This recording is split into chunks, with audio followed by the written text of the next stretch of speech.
젊은 부자님들 안녕하세요. 모든 재테크를 거미줄처럼 연결하고 있는 재테크 슈퍼거미 법학자 훈우입니다. 오늘도 중요한 정보만 쉽게 설명해 드리겠습니다.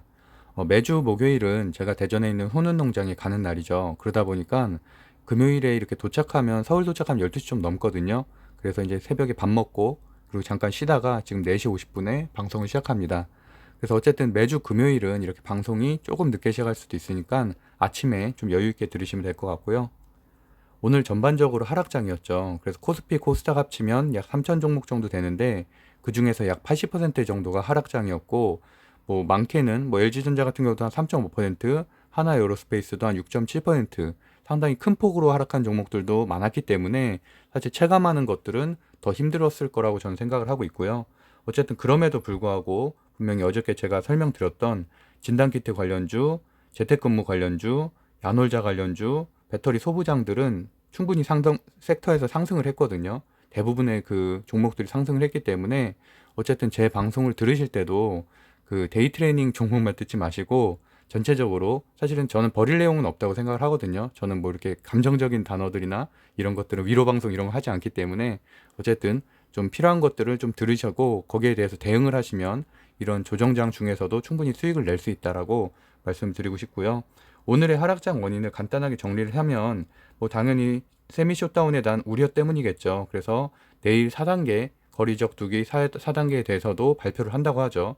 그리고 다음 주 월요일부터 이게 진행된다고 하는데 뭐 6시 이후에 통행 그 점포 같은 것도 다 문을 닫게 되고 2인 이상 이제 모이는 것들이 6시 이후에는 금지가 되는 그러니까 3인 이상이죠. 3인 이상이 못 모이는 하여튼 뭐 그런 거의 2주 동안에는 거의 폐쇄령에 준하는 그 정도의 수준으로 그러니까 그런 것들은 사실 우리가 겪어본 적이 없기 때문에 당연히 이런 것들은 아무래도 경기 침체로 이어질 가능성도 있죠. 그래서 그런 것들 때문에 주식시장이 외국인 수급이나 이런 것들이 제한적으로 들어와서 좀 폭락을 했고 환율도 지금 3개월 만에 최고치예요. 당연히 뭐 미국 증시도 사실 최근에 좀 좋지 않았고 특히나 한 3일 전부터는 전기차 쪽이 폭락을 했거든요. 그런 여파들이 다 반영이 됐다고 할 수가 있겠죠. 그래서 어쨌든 이런 장에서는 사실 단타도 좀 어렵거든요. 상따 종목들도 제가 이제 한 6월 달에 상따 종목들 추천했던 것들, 급등주 추천했던 것들이 사실 대부분 다 맞았었는데 최근 들어서 좀 안 맞는 경우도 좀 있어요. 그래서 제가 그 조건을 말씀드렸죠. 처음부터 하락하기 시작하면 아예 그 쳐다보지 말고 들어가지 마셔라라고 말씀드렸는데 오늘과 같은 경우도 세 종목 중에서 한 종목은 대형 포장 같은 경우는 처음부터 하락을 했기 때문에 들어가면 안 되는 종목이었고 두 개는 그래도 한 5% 정도 급등이 있었습니다. 어쨌든 그만큼 단타도 사실 어려워진 장이에요. 그러다 보니까 특히나 이렇게 수급이 진단키트주로 완전히 몰렸고 거기에서 막 순환매만 돌고 이러다 보니까 참 어려운 장이라서 그런 거보다는 좀 정석적으로 제가 말씀드린 대로 강세 섹터를 중심으로 좀 이렇게 그쪽 차트를 좀 정리를 해서 보다가 뭐 만약에 매수를 하시려면 매수를 해도 되고 아니면 그냥 지켜보기만 해도 요즘 같은 조정장에서는 충분히 대응이 가능하다고 생각을 하고 있습니다. 그래서 말씀드렸던 것처럼 이렇게 코스피에서도 거의 80% 정도 하락을 했고 그 대신에 여기 차트를 보시는 것처럼 5월 중순에도 이 정도 하락폭이 좀 있었죠. 하지만 오랜만에 상당히 오랜만에 이렇게 큰 하락을 했기 때문에 체감으로 더 많이 떨어졌다라고 느끼는 것 같은데 사실은 충분히 올 수 있을 만한 조정장이었고요. 코스닥은 더 그렇죠. 최근에 굉장히 급등을 했었고 그것도 마찬가지로 한 두 달 만에 이 정도 폭의 1점 몇 퍼센트 정도 폭이 하락이 있었기 때문에 좀 당황을 하셨을 거라고 생각을 하지만 어쨌든 지금 4단계라는 것들도 우리가 처음 겪어보고 1200명이 거의 역대에서 한 두 번째 정도 되는 숫자잖아요. 그러다 보니까 상당히 심각한 수준인 건 맞지만 그래도 백신 접종률이 올라가고 있고 델타 변이 바이러스 같은 경우는 사망률이 굉장히 낮기 때문에 우려할 수준까지는 아니다. 하지만 증시는 분명히 불안정한 요소는 확실하다라고 정도 판단하면 될 것 같고요. 그럼 전일상한가 종목도 그 전에 6월 달에는 이런 것들이 상승한 종목이 많았죠. 그 다음 날에도 급등한 종목들이. 근데 어제만 해도 바이오스마트 ECS, 대형 포장 다 이렇게 하락을 했잖아요. 그래서 그만큼 위험한 시대다. 그래서 이렇게 뭐 상따 종목이라든지 데이 트레이닝 종목도 잘못 들어가면은 어쨌든 손실이 날 수 있다 정도로 판단하시면 될 것 같습니다. 제가 매주 목요일에는 사실 이렇게 농장 사진을 좀 보여드리고 하는데 오늘은 제가 이렇게 블루베리와 자두를 먹고 왔습니다. 그래서 저희가 이제 산양산삼도 좀 심어놨는데 그것도 가져와서 좀 전에 야식으로 회를 먹고서 이렇게 저녁에 맞습니다. 어쨌든 2021년 7월 9일 금요일 새벽 5시네요. 오전 5시 방송 시작하겠습니다. 지표 먼저 체크해보고요. 뉴스 체크해보고 어쨌든 제가 이렇게 방송해 드리는 거는 정말 증시에 딱 필요한 뉴스들만 말씀드리고 있거든요. 그래서 어제도 제가 반도체 소부장 얘기 드렸었죠. 아니, 반도체가 아니라 그 배터리 소부장 얘기 드리고 삼성 SDI 그 EV데이 그 말씀드렸는데 오늘도 마찬가지로 그 배터리 소부장 쪽에서 좀 상승이 있었죠. 포스코 케미칼이라든지 이런 것들 ST SK 그쪽에서 좀 상승이 있었는데 오늘도 마찬가지로 그 발표가 났잖아요. 지금 정부에서 투자를 하겠다. 그러다 보니까 당연히 금요일에도 배터리 소부장 쪽으로 상승이 있을 수가 있겠죠. 그래서 뒷부분에 제가 정리를 해드리겠습니다. 확진자 수가 1275명으로 어쨌든 역대에서 두 번째죠. 그래서 상당히 이것들이 줄지 않으면 참 위험한 상태일 수 있다. 2000명까지 예상하는 그런 경우도 있는데 사실 그렇게까지는 잘 모르겠고 어쨌든 여기에서 줄어들지 않으면은 참 위험한 상황이다. 그래서 2주가 앞으로 좀 중요할 것 같고 저 같은 경우도 지금 북카페 세모 이런 것들을 좀 체인을 운영하다 보니까 사실 좀 걱정이 되죠. 당연히 6시 이후에는 홀 손님들을 거의 못 받게 되는 상황이기 때문에 뭐 그래도 어쩔 수 있나요? 좀 버텨봐야죠. 네. 어쨌든 코스피가 1% 가까이 하락을 했고 코스닥도 1.23% 하락을 했고 현 시간 다우존스도 0.84% 하락, 나스닥도 물론 좀 들어올리곤 있는데 그래도 어쨌든 하락. 그러니까 전체적으로 시장 자체가 좋지 않습니다. 그러니까 그런 것들은 글로벌에서 성장성의 한계에 대해서 좀 느끼는 부분들도 있고 뭐 가장 큰 원인은 당연히 델타 변종 바이러스가 우리나라뿐만이 아니라 미국, 그다음에 인도를 중심으로 확산되고 있는 것들, 중국에서도 지금 많이 늘어나고 있죠. 그런 것들이 뭐 3차 팬데믹에 대한 우려 때문에 하락이 있을 수 있는 거고요. 필라델피아 반도체 지수도 뭐 삼성전자라든지 하이닉스와도 주가도 영향이 큰데 지금 최근에 좀 다시 하락세로 좀 꺾이고 있죠. 그래서 이런 부분도 체크 한번 해보고 넘어가시고요. 대만 가권 지수도 제가 계속 말씀드리다시피 TSMC처럼 이제 우리나라 삼성전자죠. 반도체 기업이 코스피에서도 상당히 큰 부분을 차지하는 우리나라랑 비슷한 구조라고 말씀드렸는데 보시는 것처럼 6월 초에 한번 크게 꺾였었던 적이 있었죠. 한 마이너스 10% 가까이 하락을 한 적이 있었는데 우리나라는 아직 사실 이런 큰 조정은 겪진 않았지만 뭐 많은 전문가들도 이런 조정을 한번 대세 상승 전에 겪을 수도 있다고 말씀을 하고 있거든요. 그러니까 결국에는 한 3,200선, 3,100선까지도 하락을 할 수도 있다는 건데 거기에 대해서 뭐 막연하게 두려움을 겪을 건 아니고 그러게서 다시 결국에는 기간 조정을 거쳐서 올라갈 것이기 때문에 어쨌든 우리는 우량한 주식들을 중심으로 평소에 조금 분할 매수를 해두면 뭐 특별히 걱정은 없다고 생각을 하고 있고요. 미국 국채금리도 제가 1월 달부터 계속 체크를 하고 있고 매일매일 거기에 대해서 해석을 해드리고 있는데 사실은 제가 1.5% 근처였을 때는 상당히 좋은 수치다. 성장주들이 투자하기 참 좋은 수치다라고 말씀드렸는데 제가 1.3%, 4% 이렇게 떨어지면서는 좀 우려를 나타냈죠. 사실은 이렇게 1.29%까지 하락을 한다는 건 사실 좋지 않은 영향이거든요. 왜 그러냐면 이런 것들은 성장주한테는 뭐 저금리로 이런 돈을 대출을 해서 성장할 수 있는 요소가 될 수가 있겠지만 한편으로는 경기 침체를 의미하기도 해요. 그러니까 말 그대로 경기 성장에 대한 모멘텀이 부족하기 때문에 이렇게 국채금리가 떨어진다고 볼 수가 있거든요. 그런 거에 대한 우려. 그래서 결국엔 국채금리라는 거는 급락을 하거나 급등을 하면 좋지 않다라고 보시면 되는데 현재는 약간 급락 상태예요. 그래서 조금 현재 미국 증시도 좋지 않은 거고 무엇보다도 걱정인 거는 원달러 환율이죠. 그래서 제가 이렇게 급등하기 전에는 조금씩 올라가고 있는데 아직까지는 괜찮다라고 말씀드렸지만 오늘과 같은 경우는 1150원에 가까워요. 이런 경우 사실 상당히 좋지 않죠. 왜냐면 한 차익을 노리고 들어오는 외국인들 수급이 굉장히 이런 환율 때문에 제한적일 수가 있기 때문인데 어쨌든 지금 상황은 오늘의 하락은 이 환율도 큰 부분을 차지했다고 생각을 하고 있습니다. 그래서 정리를 해보면 국채금리가 1.29%로 낮았다는 거는 미국 국채금리죠. 성장주한테는 한편 유리할 수 있겠지만 반대로는 경기 성장 자체가 둔화되는 거기 때문에 그거는 다시 성장주의 성장성에 좀 의문을 제기하는 이런 어떻게 보면은 뭐 경기가 사실 계속 성장을 해야 성장주도 성장을 하는 거잖아요. 이런 것들의 흐름이 어느 정도 지체될 수 있는 하나의 요소가 될 수 있다는 거고 그렇기 때문에 사실 국채금리는 한 1.3에서 4 정도 사이가 유지되는 게 저는 적당하다고 생각을 하고 있습니다.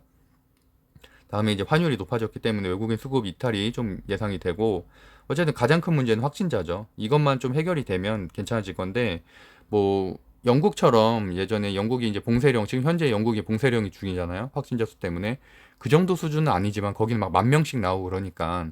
하지만 봉쇄령에 준하는 세미 셧다운만 돼도 사실 우리는 처음 겪는 거기 때문에 내수 경기가 굉장히 침체될 수밖에 없죠. 그동안 좀 좋아지고 있었던 소비재라든지 이런 뭐 레저, 유통 이런 것들이 다 침체될 수밖에 없고, 뭐 그나마 이제 카카오나 네이버 같은 뭐 인터넷주라든지 뭐 관련된 주식들은 상승할 수는 있겠죠. 제지라든지 택배, 포장, 뭐 간편식품.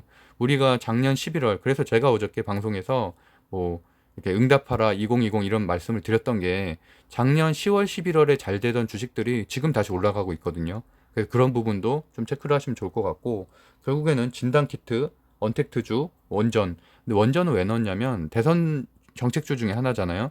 근데 이게 확진자 수가 계속 만약에 뭐 1,500명, 2,000명으로 늘어나면 진단키트나 바이오 관련된 주들, 언택트 주들만 갈 수가 있는데, 현재는 그런 상황은 아니잖아요. 결국엔 1,200명, 1,300명 됐지만 결국엔 다시 이게 소강 상태라는 거죠. 그리고 백신 집단 면역도 점점 늘어나고 있고, 그러다 보니까 기존에 사실은 테마주, 지금은 원래 이게 확진자 수만 아니었으면 원전주라든지 이런 대선주들이 잘 가야 되거든요. 근데 그런 것들이 다 꺾였잖아요. 왜냐면 수급이 일로 몰렸기 때문에 바이오 쪽으로.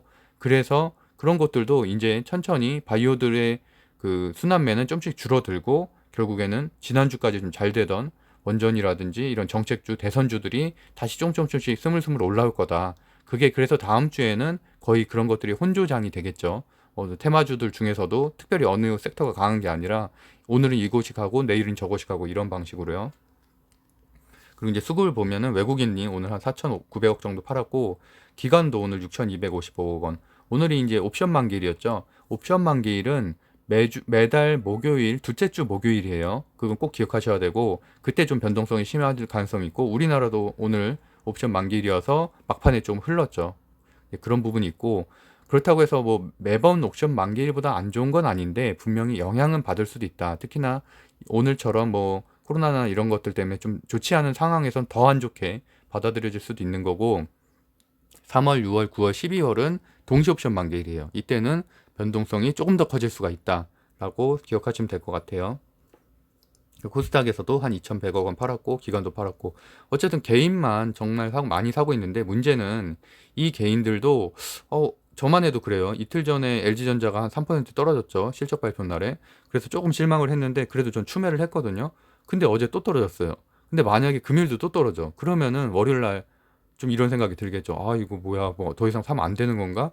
그러니까 그게 결국에는 개인들이 공포심에 투매를 할 수가 있다는 거거든요. 사실 그 부분이 좀 우려스러운 부분이에요. 여전히 개인들이 수급의 주체예요. 현재 우리나라는. 근데 그래서 제가 계속 말씀드렸다시피 외국인 수급이 안 들어오는 게 지금 가장 큰 문제점이거든요. 덜 들어오고 있는 게 작년에 비해서.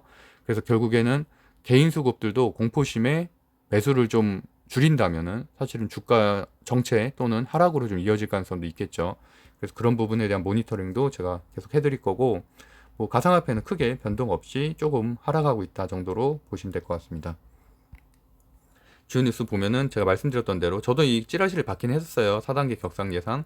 그래서 이 문건 놔둔다 뭐 이렇게 얘기 있는데, 핵심은 이거예요. 7월 12일 월요일이 다음 주부터 25일까지 2주간에 저녁 6시 이후에는 2명 모임은 2명 모임 가능하고, 저녁 6시 이전에는 4명까지 현재처럼 모임이 가능하다라는 부분이고, 행사 금지도 있더라고요. 그러다 보니까 저희도 지금 강연 행사하는 걸 다 지금 이번 달에 어쨌든 못하게 될 것 같은데, 그 부분이 사실 좀 크죠. 크고, 그다음에 22시 이후에는 뭐 감성주점, 클럽 나이트 이런 데는 다 금지다라고 생각하시면 될 것 같습니다.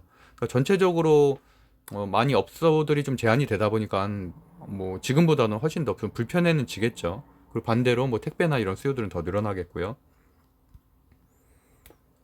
그리고 그런 내용도 있었고, 오늘 옵션 만기일에 대한 기사도, 그래서 그런 것들이 두 가지 요소가 있을 수 있겠는데, 뭐 옵션 만기일 때문에 좀 하락했다고 보는 관점도 있고, 그거보다 근본적인 원인은 최근에 너무 많이 올랐다. 1년 지난 코로나 1년 반 동안 너무 많이 올랐기 때문에 계속 신고가를 달성하고 있잖아요. 뭐 나스닥, 그다음에 다우존스, S&P 500 다 미국 증시에서도 신고가를 달성하기 때문에 과연 이게 펜더멘털에 맞는 수치냐라는 의문이 근본적으로 좀 제기되고 있는 거고, 그런 것들이 이제 경기 정점에 그러면 이제 더 이상 주가가 올라가면 안 올라가야 되는 거 아닌가라는 것 때문에 조금 정체하고 있다는 내용입니다. 그리고 FMC 의사록은 제가 어저께 말씀드린 것처럼 큰 내용은 나오진 않았어요. 그래서 이번 달에는 그냥 조용히 잘 넘어갈 것 같고, 대신에 이제 중국의 디디추싱이라고 해서 이제 전기차 관련된 업종이 많이 폭락을 했죠. 중국의 그 관여, 공산당의 관여 때문에. 그런 부분도 사실 전기차 섹터 전체에는 좋지 않은 영향을 미쳤다고 볼 수 있고, 옵션 만기를 제가 설명드린 대로 매달 두 번째 주 목요일로 체크하시면 될 것 같습니다. 그리고 K배터리 전략 발표, 이것도 제가 어제 말씀드렸던 부분이에요. 그렇기 때문에 오늘 포스코 케미칼이라든지 이런 부분들이 좀 상승을 했는데, 오늘도 금요일도 상승할 수가 있겠죠. 당연히 제 뒷부분에 한번 정리를 해드릴게요. 그래서 기업에서도 40조 정도 투자를 하고 정부도 전복 지원하겠다. 이게 예전에 한 두 달 전에 있었던 K 반도체 벨트, K벨트, 그거랑 좀 비슷하죠. 그때도 반도체 소부장들을 지원하겠다는 내용이잖아요. 그 이후에도 많이 올라갔어요. 반도체 소부장들이. 그렇기 때문에 제 생각에도 그래요. 제가 저희 지금 주식방에서도 누가 이제 여쭤본 분이 있었는데, 뭐 LG화학이라든지, 저는 LG화학은 보유하고 있어요. 배터리 중에서는 LG화학이나 삼성 SDI나 뭐 이런 SK이노베이션 뭐 괜찮은 거 같냐 이렇게 여쭤보시길래, 저는 사실은 지금 투자하기에는 그런 것들보다는 배터리 소부장이 나은 것 같다. 뭐 솔브레인이라든지 굉장히 많잖아요. 첨보라든지 뭐 그쪽에 라인들 제가 뒷부분에 이제 보여드릴게요.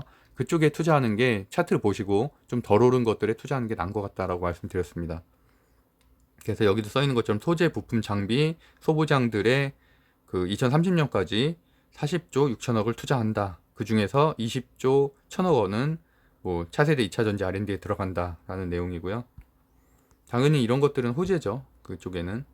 그리고 이제 한국 증시가 거품이 아니냐라는 질문에 그렇지 않다라는 기사도 있어서 너무 걱정하지 마셔라. 지금 상황이 물론 이런 확진자 수 급증 때문에 조금 어려운 상황이긴 하지만 여전히 우리나라에도 투자하기가 충분히 다른 곳에 비해서 펀더멘털 자체가 더 낮게 평가가 돼 있기 때문에 성장성이 있다라는 기사도 있어서 제가 가져왔습니다. 대선 전국이기 때문에 뭐 체크를 안 할 수는 없죠. 그래서 어제 나왔었던 기사에는 뭐 이재명 씨가 소폭 한 10% 정도 상승하는, 양자 가상 대결에서는 그렇다는 내용이었고요. 그다음에 최정 씨 부친에 이제 윤석열 씨가 부친 빈소에 윤석열 씨가 찾아갔나 봐요. 그러다 보니까 뭐 그냥 관련된 기사들이 나왔는데, 정책 쪽에서 좀 정리할 것은 제가 계속 말씀드리다시피 원전주가 지금 한 한 달 반째 조정을 겪고 있지만, 결국에는 윤 총장이든 최 전 원장이든 원전에 대해서 탈원전 정책에 반대를 하는 입장이기 때문에, 그런 된 곳들은 그 원전 섹터도 제가 계속 여러 차례 설명을 드렸었죠. 그쪽은 다시 상승할 가능성이 높다. 그래서 지속적으로 이슈가 있을 때마다, 지금은 물론 지금은 못 가죠. 지금 다음 주까지는 가기가 힘든 게, 지금 이게 제일 크기 때문에, 팬데믹에 대한 우려가 제일 크기 때문에 어렵겠지만, 결국엔 테마주 중에서는, 정책주 중에서는 가장 강한 섹터라고 보시면 될 것 같고요. 증시도 잠깐 살펴볼게요. 제가 어저께 설명드렸던 곳이 이쪽이잖아요. 진단키트 관련된 주들. 이쪽에 순환매로 제가 돌 거라고 말씀드렸는데, 오늘 이런 섹터가 없죠. 보시면 알겠지만 다 막 상한가 간 종목들도 어마어마했었죠. 그러니까 어저께 제가 이쪽에 이제 투자를 해야 된다고 말씀드렸잖아요. 그 이쪽에 순환매로 돌 거다라고 말씀드렸었고, 야놀자 쪽도 오늘 지금 이게 많이 하락을 한 거예요. 장초에는 훨씬 더 큰 폭으로 상승을 했었고 충분히 올라갔었고, 2차 전지도 제가 이쪽 아래쪽 단을 말씀드렸었죠. 소부장 쪽, 뭐 LNF라든지 포스코 케미칼, 솔로스 첨단 소재, 뭐 첨보 이런 쪽, 또 내일은 어느 정도 충분히 상승할 여력이 있다고 볼 수 있을 것 같고요. 여기도 다른 섹터에 비하면 훨씬 더 나은 상태였죠. 그리고 해외 현재 상황을 좀 볼게요. 미국 증시가 사실 오늘도 별로 좋지는 않아요. 좋진 않고, 지금 소비재, 다우존스 다 하락세고, 보잉만 조금 기술적 반등이 있고, 나이키 뭐 정도 특별히 뭐 눈에 띄는 게 없네요. 원자재 섹터도 사실 어제는 강했는데 오늘은 다 하락이고, 빅테크 기업들 페이스북, 애플, 넷플릭스 다 하락이고요. 반도체 속도 다 하락이고, 그러다 보니까 필라델피아 반도체 지수가 낮죠. 그리고 전기차 섹터 또 테슬라 1% 상승 외에는 다 낮고, 이쪽이 그나마 조금 반등은 했는데 그래도 뭐 보합 정도로 보시는 게 맞고요. 어제는 큰 폭의 하락이 있었습니다. 항공우주 버진갤럭틱 17%. 그래서 제가 뒷부분에도 설명을 드리겠지만, 하나에어로스페이스가 오늘 많이 빠졌고 그쪽 섹터가 많이 빠졌는데 충분히 추매할 수 있는 기회라고 저는 생각을 하고 있거든요. 버진갤럭틱은 조정 지나서 다 벌써 다시 재상승하고 있어요. 조정 한 이틀, 3일 정도 겪고 지금 오늘 또 이만큼 16%나 상승을 했거든요. 그러니까 7월 달은 뭐 항공우주의 달이라고 할 수 있다. 그만큼 빅이벤트가 제가 많다고 여러 번 말씀드렸었죠. 태양열, 뭐 신사업, 뭐 코인베이스 이런 쪽 다 좋지 않습니다. 로블록스, 유니티도 그냥 보합 정도. 어쨌든 여행 레저 다 좋지 않고 당연한 얘기죠. 이거는 여행 레저 쪽도 우리나라가 좋을 수는 없죠. 그래서 오늘 섹터를 좀 정리를 해보면은 제가 어저께 말씀드렸던 대로 야놀자 관련주, 언택트, 그다음에 뭐 그 진단키트 관련주 이 세 섹터만 강했다라고 정리하셔도 될 정도로 그랬다는 거고, 상위 순서부터 보면은 메디콕스 진단키트주죠.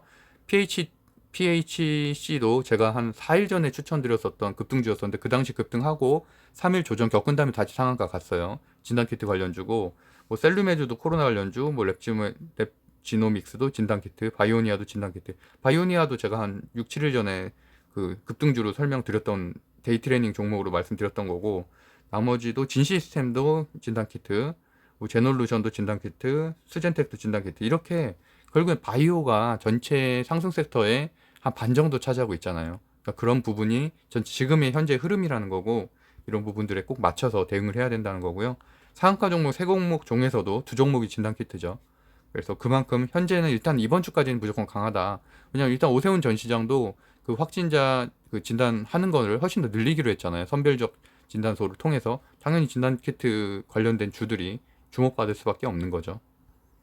하지만 이게 연속성이 있냐는 저는 조금 다음 주 정도에는 그래도 이런 확진자 수가 줄고 이러면은 결국엔 조금 그거는 내려가고 오히려 과거에 전에 있었던 테마주, 대선주, 이런 원전주, 정책주들이 다시 올라갈 가능성이 높다라고 보고 있습니다. 그래서 오늘도 그냥 데이 트레이닝 종목으로 간단하게만 설명드리면, 일단 저는 메디톡스랑 셀루메드 정도가 이제 내일 아침에 장초에 좀 흐름이 있을 것으로 보이고, 말씀드렸던 것처럼 지금은 사실은 데이 트레이닝 하기도 좋지 않아요. 왜냐하면 수급들이 워낙 또 그쪽으로만 몰려서 좀 돌고 있기 때문에. 그래서 어쨌든 큰 의미는 두지 마시고 그냥 눈으로 공부하신다 정도로 보고서 넘어가시면 될 것 같습니다. 그래서 테마주들도 잘 가는 시기가 있거든요. 근데 현재는 어쨌든 이번 주에는 분명히 그런 주가 아니다. 그래서 테마주로도 수익 내기가 쉽지 않다라고 보시면 될 것 같고요. 그래서 이제 정리를 해보면은, 제가 이제 제목에 4단계일 때 지금 이제 사회적 거리가 4단계 됐잖아요. 그리고 현재 상황에서 뭐 주식을 추천을 하면 어떤 게 대형주 중심으로 좀 설명을 드리면은, 일단 단기로 접근을 하면은 당연히 진단키트주가 되겠죠. 진단키트주 제가 이렇게 설명드린 것처럼 바이오스마트서부터 시작해서 뭐 슈마시스, 뭐 시즌 다양한 것들이 있는데, 여기서 조금 못 오른 것들 중심으로 좀 매수를 하면 좋을 것 같고, 그다음에 스윙 관점 결국에는 한 일주일에서 열흘 정도 보고 접근하실 것만에는 일단은 지금 강하다는 거죠. 그럼 네이버, 카카오 뭐 이틀 연속 강했는데 여전히 저는 한동안 인터넷주가 강할 것이라고 생각을 하고, 네이버가 특히나 신고가 앞두고 있죠. 직전이라서 신고가 돌파하면 당연히 상승 여력이 더 있기 때문에 현재도 괜찮다고 생각하고, 2차전지 소부장 네이버 말씀드린 대로 한 3% 정도밖에 안 남았죠. 신고가가.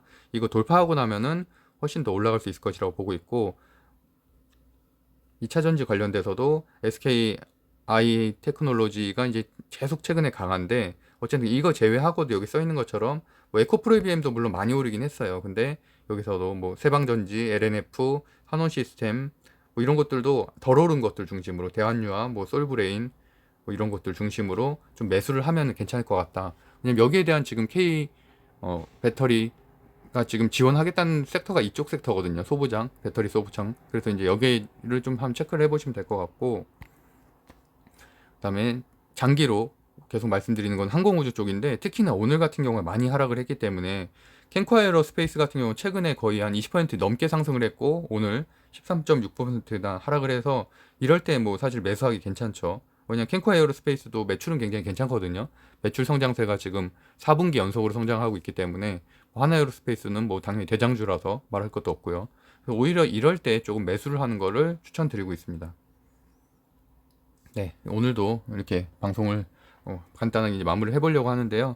하여튼 힘든 조정장인 건 맞는 것 같아요. 그래서 금요일 오늘도 조정장일 가능성이 높고, 다음 주 초까지도 좀 그럴 가능성이 있고, 왜냐하면 이게 확진자 수가 결국엔 잡혀야지 다시 올라갈 수 있다는 건데, 하여튼 거기에 대한 그거는 우리는 사실 뭐 할 수 있는 게 방역 수칙 잘 지키는 것밖에 없으니까 뭐 그렇게 좀 대비를 하면서, 만약에 매수하는 것들이 좀 부담스러우신 분들은 당연히 장을 좀 지켜봐도 될 것 같고요. 현금 여력이 좀 있으신 분들은 이렇게 큰 폭으로 하락한 것들 대형주, 우량주 중심으로 좀 매수를 하면은 괜찮을 것 같습니다. 네, 구독과 좋아요는 사랑입니다. 오늘도 행복한 하루 보내세요. 법학자 훈이었습니다. 감사합니다.